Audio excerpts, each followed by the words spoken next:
Hello students, हम fourth unit study कर रहे हैं electromagnetic induction and alternating current.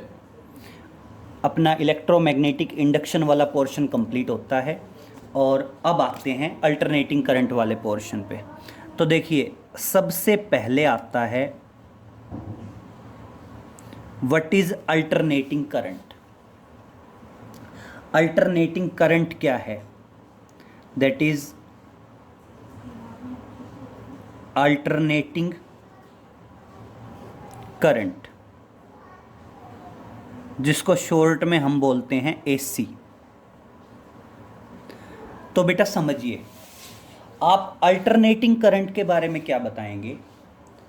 Alternating current जो है उसका मैग्नीट्यूड कंटिन्यूअसली चेंज होता रहता है और डायरेक्शन जो है पीरियोडिकली जस्ट अपोजिट हो जाती है। डायरेक्शन जो है वो पीरियोडिकली क्या हो जाती है?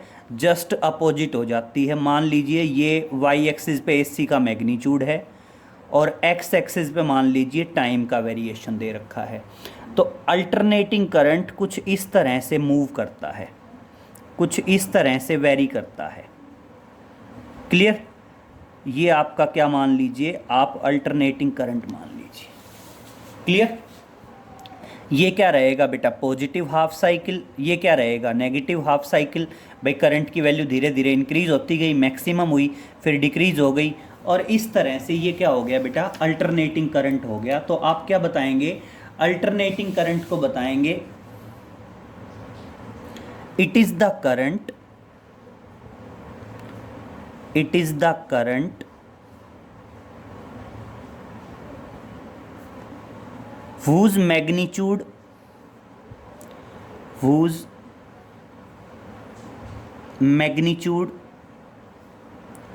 changes continuously। क्या बताएंगे? अल्टरनेटिंग करंट वो करंट है जिसका मैग्नीट्यूड क्या होता है बेटा? Changes continuously, changes continuously and direction is reversed, and direction is reversed, direction is just becomes opposite, या कह सकते हैं direction is reversed periodically, या फिर direction is reversed in a fixed interval of time, in a fixed interval of time. Clear हो गया? तो alternating current जो है बेटा वो एक टाइप का करंट है जिसका मैग्नीट्यूड तो लगातार चेंज होता रहता है, लेकिन इसकी डायरेक्शन जो है वो एक फिक्स टाइम इंटरवल में क्या हो जाती है बेटा? जस्ट अपोजिट हो जाती है। और देखो, अल्टरनेटिंग करंट को रिप्रेजेंट कर सकते हैं I is equal to I naught sine omega T, या I is equal to I naught cos omega t. ठीक है, चाहे तो कह दीजिए I is equal to I naught sine omega T, या कह दीजिए I is equal to I naught cos omega t. ठीक है, अब यहाँ पे एक पॉइंट समझिए बेटा। यहाँ पे तो क्या है, अगर मैं यहाँ पे I की बात बताना चाहूँ तो I क्या बताओगे?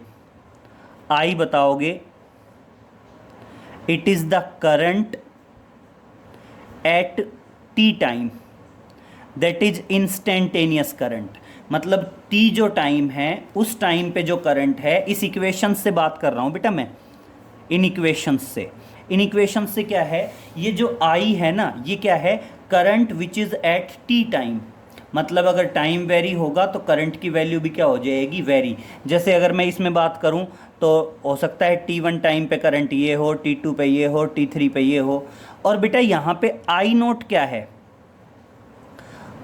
आई नोट बता रखा है पीक, या कह सकते हैं मैक्सिमम करंट। पीक या मैक्सिमम करंट बोल सकते हैं। ठीक है, कौन सा? जैसे ये जो पीक वैल्यू है, यहाँ पे जो वैल्यू है ना करंट की, ये जो रीडिंग है, this is the I note. Clear? और बेटा यहाँ पे ओमेगा किसके बराबर होगा? ओमेगा बराबर होगा 2π/t,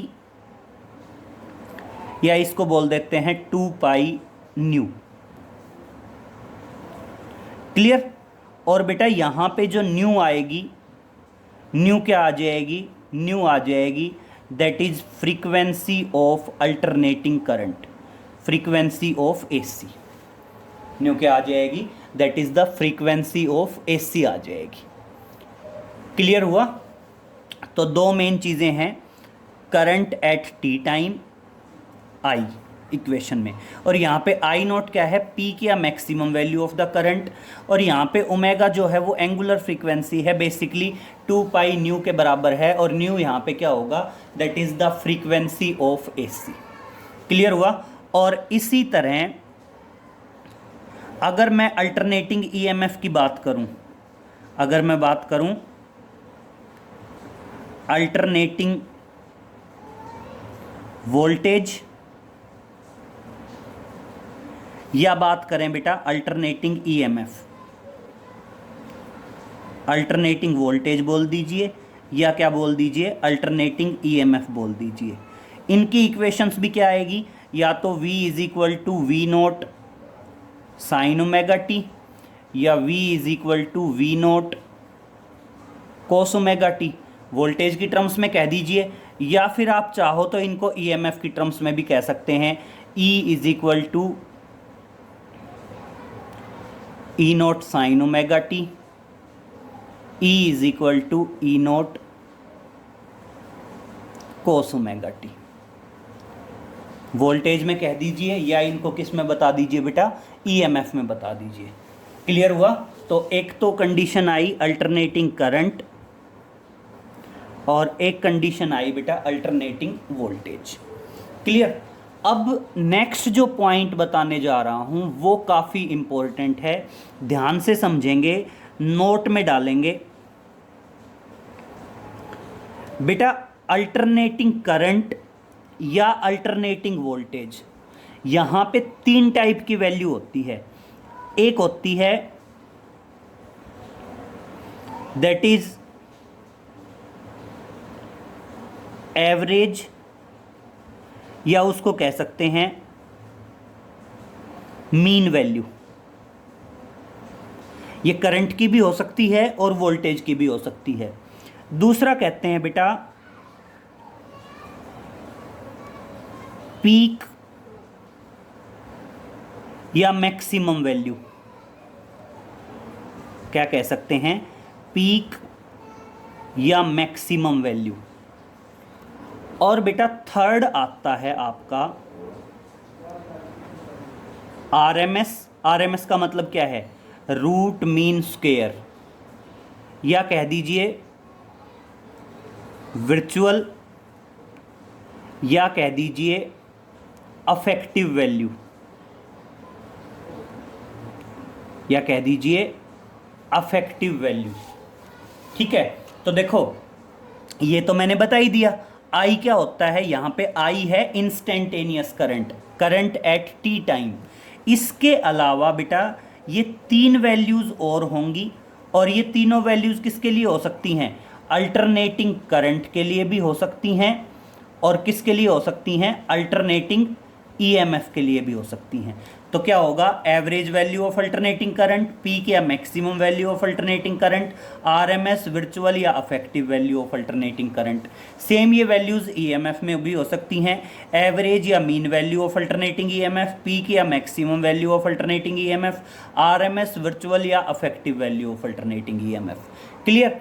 और बेटा इनमें रिलेशन होते हैं आपस में, अगर हमारे पास एक वैल्यू हो तो हम बाकी की दोनों तीनों वैल्यूज़ क्या कर सकते हैं, कैलकुलेट कर सकते हैं। ये सारी की सारी स्टोरी हुई बेटा अल्टरनेटिंग करंट की। एक पॉइंट आप नोट में ध्यान रखेंगे, इंडिया के अंदर, इंडिया में आपकी वोल्टेज होती है 220 वोल्ट, और फ्रीक्वेंसी होती है 50 हर्ट्ज। ठीक है। ये डोमेस्टिक सप्लाई है। और बेटा यहाँ पे ये जो 220 वोल्ट है ना, ये एवरेज वैल्यू है, पीक वैल्यू है या आरएमएस वैल्यू है? तो ध्यान रखना ये वोल्टेज की आरएमएस वैल्यू है। जनरली हम बोलते नहीं है कि हमारे घरों में जो डोमेस्टिक सप्लाई है, हमारे घरों में कितनी वोल्टेज आती है? 220 वोल्ट आती है। लेकिन अगर कोई पूछ ले कि वो 220 वोल्ट क्या है, उसकी एवरेज वैल्यू है या उसकी पीक वैल्यू है या उसकी आरएमएस या वर्चुअल वैल्यू है, तो ध्यान रखना इंडिया के अंदर जो आपकी 220 वोल्टेज आती है, that is the RMS value of alternating voltage बोल दो, या उसको क्या बोल दीजिए, अल्टरनेटिंग ईएमएफ बोल दीजिए। वो क्या है? उसकी आरएमएस वैल्यू है। क्लियर? और एसी है तो फ्रीक्वेंसी भी होगी, और इंडिया में 50 क्या फ्रीक्वेंसी क्या होती है? 50 हर्ट्स होती है। और अगर आप वेस्टर्न कंट्रीज की बात करें, अगर आप वेस्टर्न कंट्रीज की बात करें तो वेस्टर्न कंट्रीज में जो वोल्टेज होती है वो होती है 110 वोल्ट, और जो फ्रीक्वेंसी होती है वो कितनी होती है? 60 हर्ट्स होती है। ठीक है, थोड़ा सा ध्यान रखेंगे कि जो वेस्टर्न कंट्रीज़ हैं, वेस्टर्न कंट्रीज़ में वोल्टेज होती है 110 वोल्ट और फ्रीक्वेंसी होती है बेटा 60 हर्ट्स। और इंडिया में अपना क्या होता है? वोल्टेज होती है 220 वोल्ट और फ्रीक्वेंसी कितनी होती है बेटा? 50 हर्ट्स होती है। बस मेन पॉइंट ये है, आपको ये ध्यान रहे, ये जो वोल्टेज होती है, ये वोल्टेज की कौन सी वैल्यू होती है बेटा? आरएमएस वैल्यू कह दीजिए, या वर्चुअल वैल्यू कह दीजिए, या अफेक्टिव वैल्यू कह दीजिए। किसकी? अल्टरनेटिंग ईएमएफ की, या इसको क्या बता दीजिए? अल्टरनेटिंग करंट की। ठीक है, क्लियर हुआ? इंपॉर्टेंट पॉइंट है, एक बार रिपीट कर देता हूं। हाँ, सबसे पहला पॉइंट आपने ये पढ़ा है, करंट होता है दो टाइप का, अल्टरनेटिंग करंट और डायरेक्ट करंट। अपना जो डोमेस्टिक सप्लाई है वो अल्टरनेटिंग करंट होता है, और अपना जो जैसे इन्वर्टर के साथ जो बैटरी लगी होती है, बैटरी से हमें जो वोल्टेज मिलती है वो डायरेक्ट करंट होता है। बेटा डायरेक्ट करंट जो है डीसी, डायरेक्ट करंट डीसी जिसको बोलते हैं, उसकी वैल्यू कांस्टेंट होती है। तो उसमें इंस्टेंटेनियस वैल्यू भी वही होगी, एवरेज वैल्यू भी वही होगी, पीक वैल्यू भी वही होगी, और आरएमएस वैल्यू भी वही होगी। तो डायरेक्ट करंट में कोई अलग अलग वेरिएशन नहीं होता। जबकि बेटा अल्टरनेटिंग करंट में कई वैल्यूज होती हैं। ये जो आप आई कह रहे हैं, ये आई है इंस्टेंटेनियस वैल्यू। इसके अलावा एवरेज या मीन वैल्यू अलग आती है, पीक या मैक्सिमम वैल्यू अलग आती है, आरएमएस, वर्चुअल या अफेक्टिव वैल्यू अलग आती है। क्लियर? अब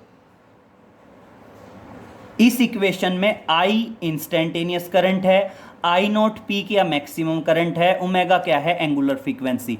तो इसका मतलब एक तो ध्यान रखोगे कि इंडिया में जो वोल्टेज है वो 220 वोल्ट है, 50 हर्ट्ज सप्लाई है, मतलब 50 हर्ट्ज उसकी फ्रीक्वेंसी है।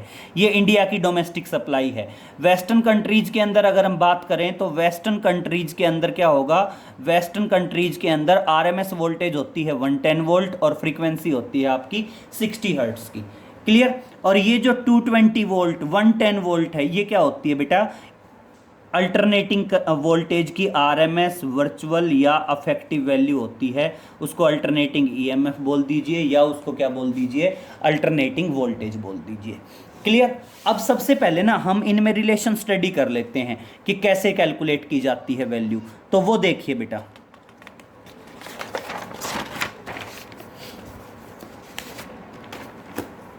देखिए हम बात कर रहे हैं तीन अलग अलग चीजें। हम क्या बोल रहे हैं? एक क्या होता है? एक होता है एवरेज या मीन वैल्यू, एवरेज या उसको कह दीजिए मीन वैल्यू। दूसरा क्या होता है बेटा? दूसरा हम बात कर रहे हैं पीक या मैक्सिमम वैल्यू। और बेटा तीसरा बात कर रहे हैं आरएमएस, वर्चुअल या अफेक्टिव वैल्यू। आरएमएस, वर्चुअल या अफेक्टिव वैल्यू। ठीक है, चाहे आप उसको करंट के बारे में बोलें और चाहे आप उसको किसके बारे में बोलें, वोल्टेज या ईएमएफ के बारे में बोलें। तो देखो करंट में क्या आएगा, एवरेज वैल्यू ऑफ करंट लिख दीजिए, या उसको क्या लिख दीजिए, मीन वैल्यू ऑफ करंट लिख दीजिए। ठीक है, तो ये जो ऊपर वाला पोर्शन है, ये ऊपर वाला पोर्शन किसके बारे में है, अल्टरनेटिंग करंट के बारे में है। और ई एवरेज लिख दीजिए या ई मीन लिख दीजिए। ये नीचे वाला क्या है बेटा, नीचे वाला है आपका अल्टरनेटिंग वोल्टेज, या उसको बोल दीजिए अल्टरनेटिंग ईएमएफ के बारे में। क्लियर हुआ यहाँ तक। पीक की बात करें तो पीक क्या होगा बेटा, पीक को लिख देते हैं जनरली, पीक करंट है तो आई नोट, और पीक ईएमएफ है तो ई नोट। सेम बेटा आरएमएस वर्चुअल या अफेक्टिव वैल्यू क्या है, आरएमएस को मान लीजिए लिखते हैं आई आरएमएस, वर्चुअल को लिखते हैं आई वर्चुअल, और अफेक्टिव को लिख देते हैं आई अफेक्टिव। ठीक है, और अगर मैं बात करूं किसकी, इनको ब्रैकेट्स में क्लोज कर देते हैं।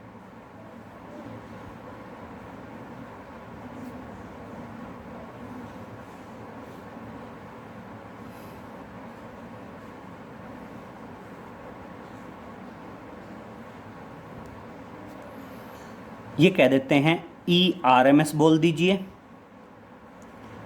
ई वर्चुअल बोल दीजिए, या इसको बोल दीजिए ई अफेक्टिव, ईएमएफ या वोल्टेज, जो आप कहना चाहो। ठीक है, अब देखिए बेटा, अगर हमारे पास तीनों में से कोई एक वैल्यू पता है तो हम बाकी की दोनों वैल्यूज़ क्या कर सकते हैं बेटा, कैलकुलेट कर सकते हैं, चाहे हमें कोई भी एक वैल्यू पता हो। ठीक है, अब समझिए बेटा, इन दोनों में रिलेशन होता है। अगर आप बात करें आई एवरेज और आई नोट, तो इन दोनों में क्या होता है बेटा, रिलेशन होता है। और अगर आप बात करें आई आरएमएस और आई नोट, तो इन दोनों में भी क्या होता है, रिलेशन होता है। मतलब इन द सेंस क्या है, अगर तीनों में से कोई एक वैल्यू हमें पता है तो बाकी की दोनों वैल्यूज़ हम क्या कर सकते हैं बेटा, कैलकुलेट कर सकते हैं। और समझिए, अगर मैं आई एवरेज की बात करूं या आई मीन की बात करूं, तो बेटा आई मीन वैल्यू किसके बराबर होती है, आई मीन या आई एवरेज, आई एवरेज बराबर होता है बेटा 2/पाई of the I naught. Relation क्या है, I M is equal to 2/पाई ऑफ द आई नोट। और बेटा 2/पाई को अगर सॉल्व करें तो 2/पाई आ जाता है 0.637 of the I note. Clear हो गया। तो इस तरह से आप बता दोगे कि आई एवरेज और आई नोट के बीच में रिलेशन है। बेटा इनके लिए डेरिवेशन है, हम वो डेरिवेशन बाद में बताएंगे, पहले हम जस्ट एक बार डायरेक्ट रिजल्ट बता रहे हैं ताकि हमारे माइंड में रहे कि क्या है।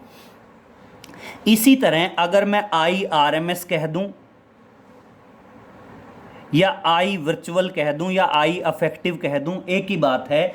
और बेटा आपका आई आरएमएस जो है वो किसके बराबर रहेगा, आई आरएमएस बराबर रहेगा बेटा आई नोट डिवाइडेड बाई √2। क्या रहेगा, आई नोट डिवाइडेड बाई √2। तो अगर आप इसको सॉल्व करें तो आई आरएमएस किसके बराबर रहेगा, आई आरएमएस बराबर रहेगा 0.7। देखो अगर मैं इसको सॉल्व करूं और सॉल्व करके एग्जैक्ट वैल्यू निकालूं तो ये सॉल्व करके एग्जैक्ट वैल्यू आएगी 0.707 of the I note. Clear हो गया। तो यहां से देखो एक पॉइंट कॉन्क्लूड होता है। वो पॉइंट क्या कॉन्क्लूड होता है कि अगर एवरेज पीक वैल्यू की बात करें, सॉरी एवरेज या मीन वैल्यू की बात करें, पीक या मैक्सिमम वैल्यू की बात करें, आरएमएस वर्चुअल या अफेक्टिव वैल्यू की बात करें, तीनों के तीनों आपस में इंटर रिलेटेड हैं। और किस रिलेशन से रिलेटेड हैं, इस रिलेशन से रिलेटेड है। मतलब तीनों में से अगर हमारे पास कोई एक वैल्यू है तो आप बाकी की दोनों वैल्यूज़ क्या कर सकते हैं बेटा, कैलकुलेट कर सकते हैं। समझ में आया। अब दूसरा सुनिए, अगर आप इन दोनों के रिलेशन की बात करें, जो रिलेशन इनमें है बिल्कुल डिट्टो वही रिलेशन यहाँ पे आएगा बेटा। कैसे? अगर एवरेज या मीन वैल्यू ऑफ ईएमएफ और पीक वैल्यू ऑफ ईएमएफ की बात करें तो एवरेज वैल्यू कह दीजिए या मीन वैल्यू कह दीजिए, किसके बराबर आएगा? 2/पाई ऑफ ई नोट के बराबर आएगा। और अगर इसको सॉल्व करें 2/पाई को, तो 2/पाई की वैल्यू आएगी बेटा 0.637 of the E note. Clear? Same यही रिलेशन बेटा यहाँ इन दोनों के बीच में भी है। इन दोनों के बीच में क्या रिलेशन है? अगर ई आरएमएस कह दो या ई वर्चुअल कह दो या ई अफेक्टिव कह दो, किसके बराबर आएगा? ई नोट डिवाइडेड बाय √2 आएगा। और सोल्व करेंगे तो ई वी किसके बराबर आ जाएगा? 0.707 of the E note. Clear हुआ? तो इस तरह से बेटा अगर मैं अल्टरनेटिंग करंट की बात करता हूं तो अल्टरनेटिंग करंट के अंदर एवरेज वैल्यू, पीक वैल्यू और आरएमएस वैल्यू सब क्या होती हैं? अलग अलग होती हैं और आपस में क्या होते हैं बेटा? इंटर रिलेटेड होते हैं, कैलकुलेट की जा सकती हैं वैल्यू। ठीक है, एक पॉइंट हमेशा ध्यान रखेंगे, ये रिलेशन काफ़ी इंपॉर्टेंट है, पता होना चाहिए। एक पॉइंट देखना, आप कहते हो ओम्स लॉ V = RI, तो I किसके बराबर होता है? E/R होता है अकॉर्डिंग टू ओम्स लॉ। पढ़ा है ना बेटा? According to Ohm's law. Okay, अब एक पॉइंट समझिए, अगर बेटा यहां पे ई नोट की वैल्यू दे रखी हो, अगर ई नोट की वैल्यू को R से डिवाइड करेंगे तो ऑटोमेटिक क्या आएगा? आई नोट आएगा। और अगर बेटा ई आरएमएस दे रखा हो और उसको R से डिवाइड करेंगे तो ऑटोमेटिक क्या आएगा बेटा? आपका IRMS आएगा। क्लियर? ये सारे पॉइंट ओम्स लॉ से हैं और जनरल पॉइंट है। अगर वोल्टेज या ईएमएफ इंस्टेंटेनियस है तो करंट भी इंस्टेंटेनियस आएगा, वोल्टेज या ईएमएफ पीक वैल्यू है तो करंट भी पीक वैल्यू आएगी, और अगर वोल्टेज या ईएमएफ आरएमएस वैल्यू है तो ऑटोमेटिक आपके करंट की भी क्या आएगी बेटा? आरएमएस वैल्यू आएगी। क्लियर हो गया? और बेटा इन सब के लिए डेरिवेशन है, ये रिजल्ट कहाँ से आया रे, ये रिजल्ट कहाँ से आया, ये रिजल्ट कहाँ से आया, ये रिजल्ट कहाँ से आया, इन सब के लिए डेरिवेशन है। हम डेरिवेशंस करवाएंगे, लेकिन हमने पहले जस्ट एक बार इनको कंक्लूड कर दिया ताकि माइंड में एटलीस्ट सेट रहे, क्योंकि जनरली न्यूमेरिकल्स वगैरह कैरिड आउट करने के लिए ये रिजल्ट्स हमारे दिमाग में होना जरूरी है, बहुत ज़रूरी। अब एक चीज़ देखिए, एक क्वेश्चन आ जाता है कि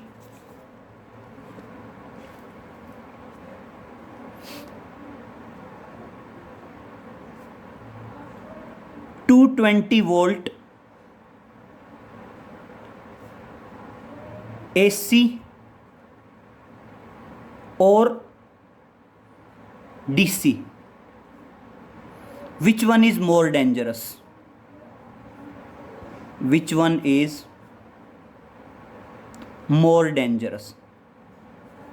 क्लियर हो गया कि 220 वोल्ट AC है और 220 वोल्ट DC है। विच वन इज मोर डेंजरस?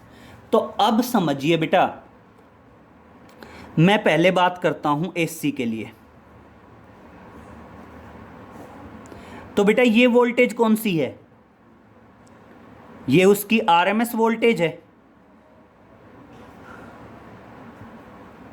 और अगर मैं इसकी पीक वैल्यू निकालूंगा तो आपने देखो ये पढ़ा है VRMS किसके बराबर है? V0/√2 के बराबर है। तो V0 किसके बराबर आ गया?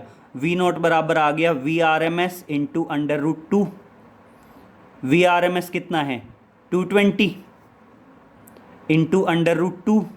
और बेटा √2 की वैल्यू क्या आएगी? अगर मैं √2 की वैल्यू सॉल्व करूं तो √2 की वैल्यू आएगी दैट इज़ 1.414। भाई यही आएगी ना। अगर आप 220 वोल्ट जो है और अगर आप 220 वोल्ट ये है और साथ में √2 से मल्टीप्लाई करेंगे तो √2 की वैल्यू क्या आएगी? √2 की वैल्यू आएगी बेटा 1.414 और ये वैल्यू लगभग आ जाएगी नियर अबाउट 311 वोल्ट। 311 वोल्ट के बराबर आएगी। क्लियर हुआ? अब 311 वोल्ट के बराबर आएगी तो सीधी सी बात है एसी के लिए तो ये हो गई। और अगर मैं यहाँ पे अब डीसी की बात करूँ, मेरा पॉइंट समझना, अगर मैं यहाँ पे किसकी बात करूँ, डीसी की वोल्टेज की बात करूँ, तो डीसी वोल्टेज में क्या आएगा बेटा, डीसी वोल्टेज में ये वैल्यू सेम रहनी है। डीसी वोल्टेज में ये वैल्यू क्या रहनी है, सेम रहनी है। किस तरह से सेम रहनी है समझिए। अगर मान लीजिए मैं इसको बात करता हूँ किसके लिए, फॉर डीसी डायरेक्ट करंट, तो बेटा डायरेक्ट करंट में मान लीजिए Vrms भी 220 वोल्ट है, तो ऑटोमेटिक V नोट भी आपका क्या आएगा, 220 वोल्ट आएगा। तो देखिए अगर आपका 220 वोल्ट AC है तो उसकी मैक्सिमम वोल्टेज कितनी होगी, 311 वोल्ट होगी। और अगर 220 वोल्ट DC है तो इसलिए उसकी क्या होगी, मैक्सिमम वैल्यू भी 220 वोल्ट रहेगी। और इसलिए क्या आ जाएगा, AC is more dangerous. AC is more dangerous. बता दोगे AC क्या है आपकी, मोर डेंजरस है। और हाँ कई बार ये क्वेश्चन भी आ जाता है, व्हाट इज द पीक या maximum value of 220 volt AC, तो समझा दोगे कि 220 वोल्ट AC की पीक या मैक्सिमम वैल्यू क्या है, 311 वोल्ट है। और वो कैसे निकलेगी वो क्लियर हो गया। तो ध्यान रहेगा कि अगर 220 वोल्ट AC है और 220 वोल्ट DC है तो क्या बताओगे, which one is more dangerous, 220 volt AC is more dangerous in comparison to 220 volt DC।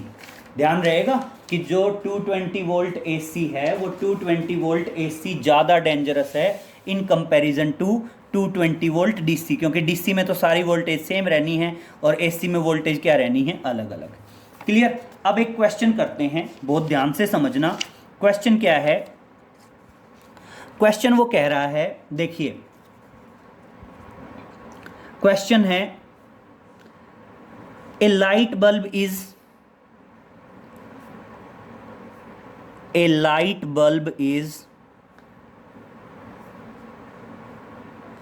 rated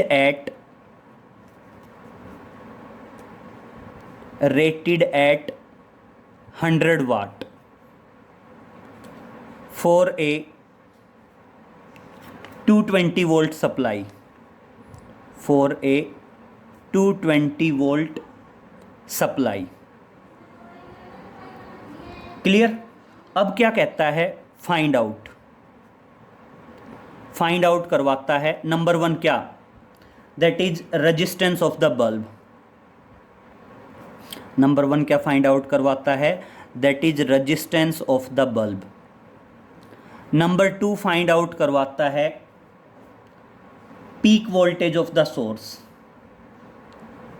that is peak voltage of the source. और नंबर 3 फाइंड आउट करवाता है बेटा RMS current through the bulb, RMS current through the bulb. Clear हुआ question? Question देखिए बहुत ध्यान से समझिए, इंपॉर्टेंट है थोड़ा सा, इससे आपको एक बेसिक आइडिया मिल जाएगा।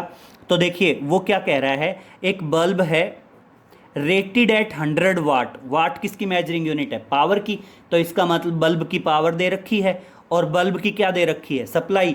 अब मेरी बात समझिए, मैं आपको बार बार बता रहा हूं जो वोल्टेज दी जाएगी वो कौन सी वोल्टेज होगी, RMS वोल्टेज होगी या वर्चुअल वोल्टेज होगी।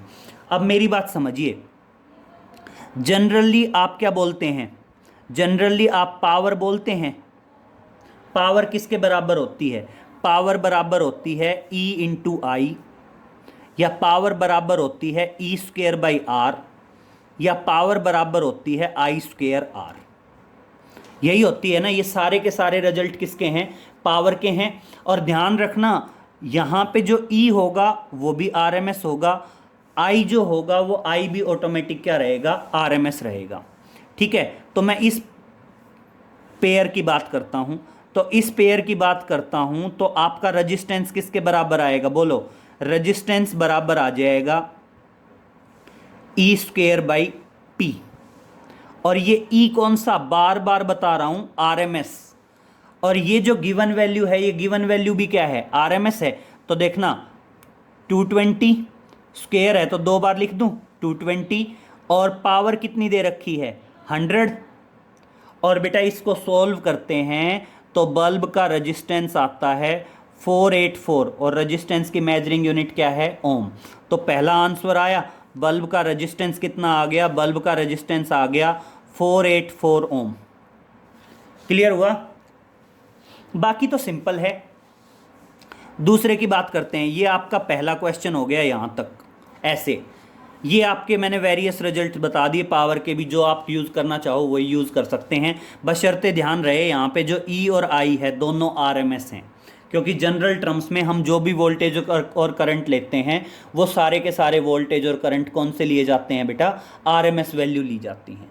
अब आगे आ रहा है पीक वोल्टेज बताओ। अब पीक वोल्टेज क्या आएगी, ये रिलेशन यूज़ करेंगे, कौन सा, कि ई आर एम एस कह दीजिए, ई वर्चुअल कह दीजिए, या ई अफेक्टिव कह दीजिए, किसके बराबर होता है, ई नॉट बाई √2। तो यहाँ से अगर मैं ये रिलेशन यूज़ करूँ तो ई नॉट किसके बराबर आएगा, √2 into E R M S के बराबर आ जाएगा। तो देखिए क्या आया, √2, और ई आर एम एस कितना बताया है 220 वोल्ट। और बेटा अभी अभी तो बताया था कि ये लगभग सोल्व करेंगे तो लगभग कितना आएगा, 311 वोल्ट आएगा। तो peak voltage I, peak voltage near about कितनी आ गई, 311 वोल्ट आ गई। सेकंड पॉइंट हो गया। क्लियर हुआ बेटा, आया समझ में सेकंड पॉइंट क्या है। और अब मैं थर्ड पॉइंट की बात कर रहा हूँ, कह रहा है आरएमएस करंट निकालिए। और ये मैं अभी बता रहा था कि आरएमएस किसके बराबर होगा, E R M S by R होगा। तो लिख सकते हैं कि आई आर एम एस किसके बराबर होगा बेटा, E R M S upon R आ जाएगा। हमारे पास ई आर एम एस भी है, गिवन है ई आर एम एस, और रजिस्टेंस हमारे पास है। तो ई आर एम एस तो कितना है 220, और रजिस्टेंस कितना है 484, और सोल्व करेंगे तो आपके किसकी वैल्यू आएगी, करंट की वैल्यू आएगी। और यहाँ से सोल्व करते हैं तो करंट लगभग आता है 0.45 एम्पियर। तो देखिए यहाँ से करंट की वैल्यू क्या आई, 0.45 एम्पियर आई। क्लियर? तो समझ में आया बेटा, काफ़ी कंजस्टेड हो गया ये क्वेश्चन। क्लियर हुआ किस तरह से है। चलो एक क्वेश्चन और करते हैं, उससे क्लियरली आ जाएगी सिचुएशन क्या है कैसे है। देखिए एक क्वेश्चन और कैरिड आउट करने की कोशिश करते हैं, समझिए। मान लीजिए हम एक क्वेश्चन लेते हैं, वो आपको कह रहा है, देखिए कंप्लीट क्वेश्चन ले रहे हैं। N alternating voltage is given by N alternating voltage is given by V is equal to 140 sin 314t is connected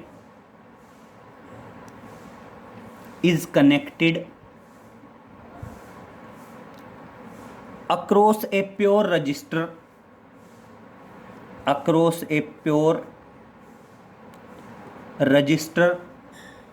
of 50 ohm।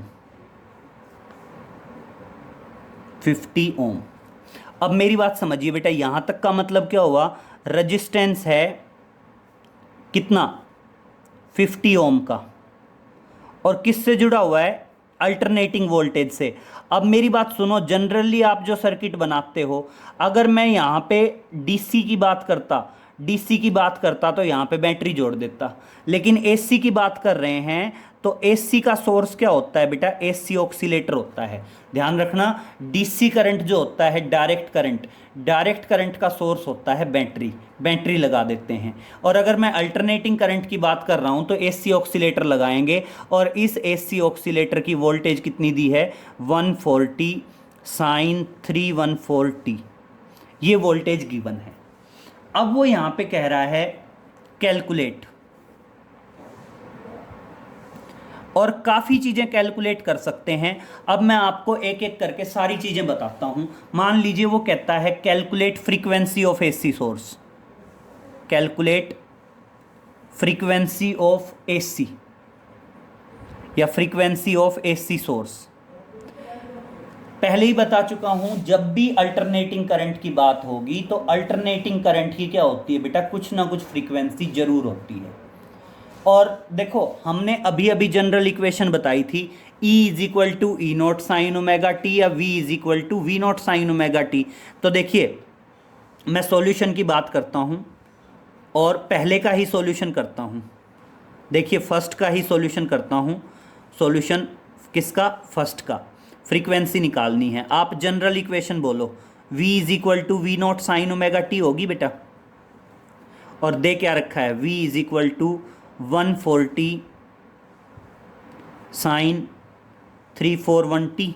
तो बेटा V की जगह V है, V नॉट की जगह ये है, T की जगह T है, साइन की जगह साइन है। तो ओमेगा किसके बराबर आ गया, 314 के बराबर आ गया। Omega is equal to 314। Omega किसके बराबर होता है, 2 पाई न्यू 314। और बेटा न्यू किसके बराबर आ गया, 314 अपॉन 2 पाई। और अब देखिए बेटा 314 2, और बेटा पाई की वैल्यू क्या होती है, 3.14। तो डिवाइड करेंगे तो 100, और 100 डिवाइडेड बाई 2, तो ऑटोमेटिक आपकी फ्रीक्वेंसी क्या आ जाएगी, 50 आ जाएगी। और फ्रीक्वेंसी की मेजरिंग यूनिट क्या होती है, हर्ट्स होती है। समझ में आया बेटा किस तरह से आएगी फ्रीक्वेंसी, क्लियर हो गई कैसे कैलकुलेट कर देंगे। अब दूसरा समझिए, अगर वो यहीं पे कह दे कि आप आरएमएस वैल्यू ऑफ करंट बताइए या आरएमएस करंट बताइए इन रजिस्टर। अब उसने क्या कह दिया, आरएमएस करंट बताइए। तो अब मेरी बात समझिए, आपने ये पढ़ा था कि आरएमएस करंट किसके बराबर होगा, आरएमएस वोल्टेज अपॉन रेजिस्टेंस, यही होगा ना बेटा। अब देखिए रेजिस्टेंस तो हमारे पास है 50 ओम, भाई जो रेजिस्टेंस है उस रेजिस्टेंस की वैल्यू तो ऑलरेडी हमें दे रखी है 50 ओम। बस प्रॉब्लम क्या है, बस प्रॉब्लम है हमें आरएमएस वोल्टेज चाहिए। ज़रूरी नहीं है ईएमएफ, मैं इसकी जगह वी भी लिख सकता हूँ। मान लीजिए मैं यहाँ पे ई ना यूज़ करके वी यूज़ कर रहा हूँ, ओम्स लॉ के अकॉर्डिंग आपका आई आरएमएस करंट क्या आएगा, आरएमएस वोल्टेज और अपॉन क्या आ जाएगा, रेजिस्टेंस। अब देखिए आरएमएस वोल्टेज कैसे निकालें, हमें तो इक्वेशन से क्या दे रखा है, V is equal to V naught sine omega T. तो हमें क्या दे रखा है, वी नॉट दे रखा है। अब वी नॉट से वी आर एम एस निकाल सकते हैं, कैसे, ये वाला रिलेशन, भाई आर एम एस कह दीजिए, वर्चुअल कह दीजिए या अफेक्टिव कह दीजिए। तो देखना पहले आप निकालेंगे वी आर एम एस किसके बराबर आएगा, V naught by under root 2 आएगा, यही आएगा ना बेटा। अब देखना वी नॉट कितना है, वी नॉट है 140 डिवाइडेड बाई अंडर रूट 2। और जब इसको डिवाइडेड बाई अंडर रूट 2 करेंगे तो डिवाइडेड बाई अंडर रूट 2 करके वैल्यू आ जाएगी। और ये क्या आई, आरएमएस वोल्टेज आ गई। अब देखिए, अब मैं सोल्व करता हूं इस तरह से। आई आर एम एस क्या आएगा, आई आर एम एस आएगा V R M S. V R M S की वैल्यू क्या है, 140 बाई अंडर रूट 2। चाहो तो इसको सोल्व कर लो। सोल्व कैसे करेंगे, इसको ऐसे लिख सकते हैं 70 into under root 2, sorry 70 into 2 आया, अंडर रूट 2 से अंडर रूट 2 कट जाएगा, अंडर रूट 2 की वैल्यू रख दो 1.414। सोल्व कर लो, लंबी चौड़ी स्टोरी है। बेशक आप चाहो तो डायरेक्ट यहीं से देख लो, मैं वोल्टेज की यही वैल्यू रख रहा हूँ। और रेजिस्टेंस कितना है 50। और बेटा जब इसको सोल्व करेंगे तो सोल्व करके आई आर एम एस क्या आएगा, 2 एम्पियर आ जाएगा। आई आर एम एस क्या आ गया, आई आर एम एस आ गया 2 एम्पियर। क्लियर हो गया। तो इस तरह से सबसे इंपॉर्टेंट पॉइंट तो है, सबसे इंपॉर्टेंट पॉइंट है कि इक्वेशन दे रखी हो तो फ्रीक्वेंसी कैसे निकलेगी, आरएमएस वोल्टेज कैसे निकलेगी। आप सबको ये रिलेशंस याद होंगे तभी बात बनेगी। भाई एटलीस्ट न्यूमेरिकल तो कर सकते हैं इन रिलेशन से। बाकी तो सिंपल ओम्स लॉ लगाना है, कोई मतलब है ही नहीं भाई। रेजिस्टेंस दे रखा है, अगर ई नोट दे रखा है रेजिस्टेंस से डिवाइड करेंगे आई नोट आएगा। ई आर एम एस दे रखा है, रेजिस्टेंस से डिवाइड करेंगे आई आर एम एस आएगा। ई दे रखा है, रेजिस्टेंस से डिवाइड करेंगे आई आएगा। और बेटा इनमें रिलेशन है ही।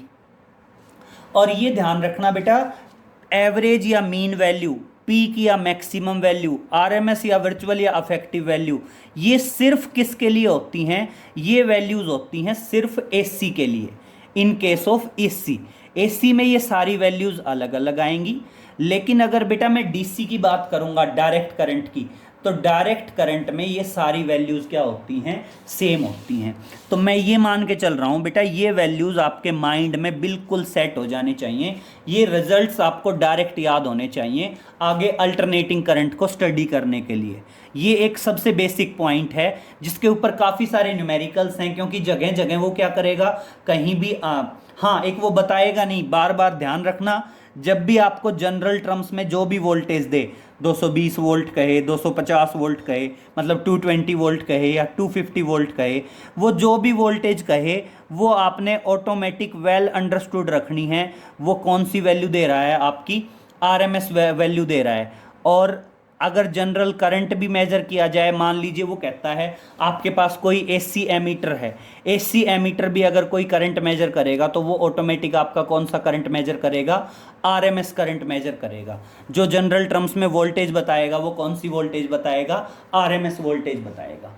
क्लियर? तो बेटा इसको कैरिड आउट करेंगे। बाकी नेक्स्ट लेक्चर में हम अल्टरनेटिंग करंट और आगे कैरिड आउट करेंगे। इन पॉइंट्स को जरूर नोट कर लें और अच्छे से समझ लें। ओके बेटा, थैंक यू।